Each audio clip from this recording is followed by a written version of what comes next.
ខានហូបគីមជីយូរដែរហើយអ្នកទាំងអស់គ្នាថ្ងៃនេះនាងខ្ញុំមកធ្វើគីមជីហូបម្ដងទៀត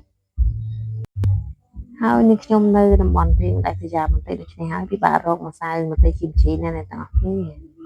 ហើយថ្ងៃនេះផងដែរបងស្រីរបស់ខ្ញុំមកផ្ញើមកពីស្រុកកំណើតទៅបានមកធ្វើគីមជីហូបហ្នឹងណាហើយគីមជីនេះយើងហូបជាមួយនឹងពងទាចៀនក៏ឆ្ងាញ់ហើយយើងស្ងោរសាច់ជ្រូក3ជាន់ហូបជាមួយវាក៏ឆ្ងាញ់ដែរអ្នកទាំងអស់គ្នាពិសេសគឺយើងដាក់ហូបជាមួយមីហឹរគឺត្រូវគ្នាខ្លាំងណាស់ដើម្បីកុំឲ្យអបសុកនេះខ្ញុំក៏មកអាននៅរឿងស្នេហាខុសភពឲ្យអ្នកទាំងអស់គ្នាស្ដាប់ជាបន្តទៀតដែរកាលពីវីដេអូមុនយើងនិយាយដល់ចរណៃត្រូវបានមេធ្មប់ចាប់បញ្ច្រកថ្នាំហើយសម្លាប់បាត់ទៅនៅពេលដែលចរណៃសម្លាប់ហើយមេធ្មប់នោះក៏ចាប់ផ្ដើមធ្វើពិធីដកព្រលឹងរបស់នាងដាក់ទៅក្នុងក្រឡហើយរុំព័ទ្ធយ័ន្តនឹងអំបោះឆៅពីលើរួចហើយក៏ប្រើបុរសពីរនាក់នោះយកក្រឡនោះទៅកប់រីឯរូបកាយរបស់នាងក៏ត្រូវយកទៅកប់ដែរអ្នកទាំងអស់គ្នាក្រោយពីធ្វើពិធីរួចរាល់ហើយភរិយាសេដ្ឋីក៏សួរទៅគ្រូធ្មប់ថាតើធ្វើបែបនេះតើនាងអាចរស់ឡើងវិញទេម៉ែគ្រូយាយម៉ែគ្រូនោះក៏និយាយតបទៅប្រពន្ធសេដ្ឋីវិញថាប្រកាសជាអាចគ្រាន់តែឮសម្ដីយាយម៉ែធ្មប់នោះនិយាយបែបនោះភរិយាសេដ្ឋីក៏សួរទៀតថា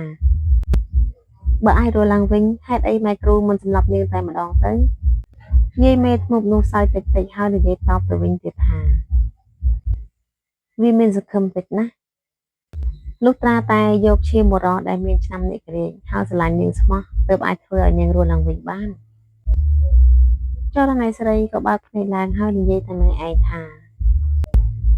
ដោយសារតែមូលហេតុនេះមែនទេទើបបានជាខ្ញុំខ្លាចទៅជាបែបនេះតើខ្ញុំទៅរករូបរបស់ខ្ញុំនៅឯណាទៅហើយខ្ញុំទៅរកបុរសឆ្នាំនិករាជនៅឯណាទៅហើយឲ្យគេស្រឡាញ់យើងស្មោះទៀតគ្រាន់តែគិតក៏មិនអាចទៅរួចដែរចរណៃបើអាចពិតមែនពិតជាល្អណាស់ពេលនោះនរៈសង្ហាវឌ្ឍនាក៏ដើរចូលមកហើយនិយាយទៅកាន់ចរណៃថានេះនាងកំពុងធ្វើអីហ្នឹងហេតុអីក៏មិនចេញមកខាងក្រៅអញ្ចឹងមន្តវីស្រីស្រដីតបទៅនរៈទាំងទឹកមុខស្មាគឺខ្ញុំកំពុងតែធ្វើសមាធិហ្នឹងណានរៈសង្ហាឃើញចរណៃធ្វើទឹកមុខបែបនោះក៏សួរទៅចរណៃថានេះនាងមានរឿងអីមែនទេហេតុអីបានជាធ្វើទឹកមុខបែបនេះចរណៃមិនហ៊ានប្រាប់នរៈនោះទេនាងក៏និយាយតបទៅវិញទៀតថាខ្ញុំមិនមានរឿងអីទេខ្ញុំគ្រាន់តែគិតច្រើនបន្តិចតែប៉ុណ្ណោះវឌ្ឍនាយកដៃរបស់គេចាប់ដៃរបស់ចរណៃហើយនិយាយប្រាប់ទៅនាងថាកុំគិតច្រើនអីបើមានរឿងពិបាកចិត្តនាងអាចប្រាប់ខ្ញុំបានខ្ញុំរងចាំជួយប្រឹក្សាអ្នកនាងជានិច្ចចរណៃស្រីឮវឌ្ឍនានិយាយបែបនោះនាងក៏គិតក្នុងចិត្តថាឲ្យខ្ញុំសុំទោសខ្ញុំមិនអាចប្រាប់លោកបានទេព្រោះវាមិនអាចទៅរួចខ្ញុំសង្ឃឹមថាវានឹងមានអភិនិហាមកលើខ្ញុំចុះហើយសាច់រឿងរបស់យើងក៏កាត់មកនិយាយដល់នាយមង្គលវិញម្ដងនាយមង្គលកំពុងតែដេកគេក៏យល់សប្តិឃើញគុន្ធាដើរសម្ដៅមករកគេហើយក៏ច្របាច់ករបស់គេមុខរបស់គុន្ធាប្រឡាក់សុទ្ធតែឈាមហើយគួរឲ្យខ្លាចខ្លាំងណាស់ថ្មនាងគុន្ធាច្របាច់កមង្គលមណ្ដាហើយនិយាយទៅកាន់មង្គលមណ្ដាថាហេតុអីឯងសម្លាប់យើងហេតុអីយើងស្រឡាញ់ឯងហេតុអីឯងសម្លាប់យើងនាយមង្គលប្រឹងរើបំរាស់ហើយក៏ភ្ញាក់នឹងខ្លួនមួយរំពេចមង្គលបែកញើសចូលថ្ងាសព្រោះគេភ័យខ្លាំងណាស់នាយមង្គលក៏និយាយតែម្នាក់ឯងថានេះនាងស្លាប់ទៅហើយនៅតាមរោគឬយើងដល់ក្នុងយល់សប្តិទៀតចំណែកចរណៃក៏មករកនរៈរាជទៀតហើយចរណៃក៏និយាយទៅកាន់នរៈរាជថាលោកនរៈរាជតើមានវិធីណាអាចជួយខ្ញុំបានដែរទេ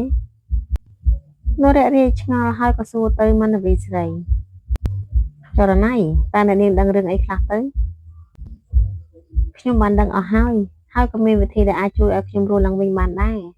ប៉ុន្តែខ្ញុំមិនដឹងថាទៅរកអ្នកណាជួយខ្ញុំនោះទេនរៈរាជក៏សួរទៅចរណៃចុះលោកវឌ្ឍនាហេតុអីក៏មិនឲ្យគេជួយនាងទៅមន្តវីស្រីក្រវីក្បាលហើយនិយាយតបថាគេមិនអាចជួយខ្ញុំបានទេនរៈរាជក៏ចោទសួរហេតុអីគេមិនអាចជួយនាងបាន គឺតតែបរិយដែលមានឆ្នាំអ្នករាយហើយស្រឡាញ់ខ្ញុំស្មោះទៀតទើបអាចជួយខ្ញុំឲ្យរស់ឡើងវិញបាននររាយក៏លន់មាត់ថាគ្រាន់តែអ្នកនាងនិយាយមកខ្ញុំក៏ពិបាកគិតជួយរកវិធីដែរភាគរយតិចខ្លាំងណាស់មានតែពឹងលើបុព្វេសន្និវាសហើយមនវីស្រីស្រដីទាំងមុខស្រពោនពិតមែនហើយមានតែពឹងលើបុព្វេសន្និវាសតែប៉ុណ្ណោះនររាយក៏និយាយលើកទឹកចិត្តទៅមនវីស្រីបានហើយកុំគិតច្រើនពេកអីទុកឲ្យទេវតាជាអ្នកដោះស្រាយទៅចុះចំណែកឯនាយមង្គលក្រោយពីបានយល់សប្តិឃើញគុន្ធាមកច្របាច់ករបស់គេមង្គលក៏បានទៅពិភាក្សាជាមួយគ្រូខ្មោចនាយមង្គលក៏សួរទៅយាយគ្រូខ្មោចថាអ្នកគ្រូហេតុអីបានជាខ្ញុំយល់សប្តិឃើញខ្មោចនាងគុន្ធាមកច្របាច់ករបស់ខ្ញុំទៅវិញព្រោះនាងបានស្លាប់ច្រើនខែមកហើយ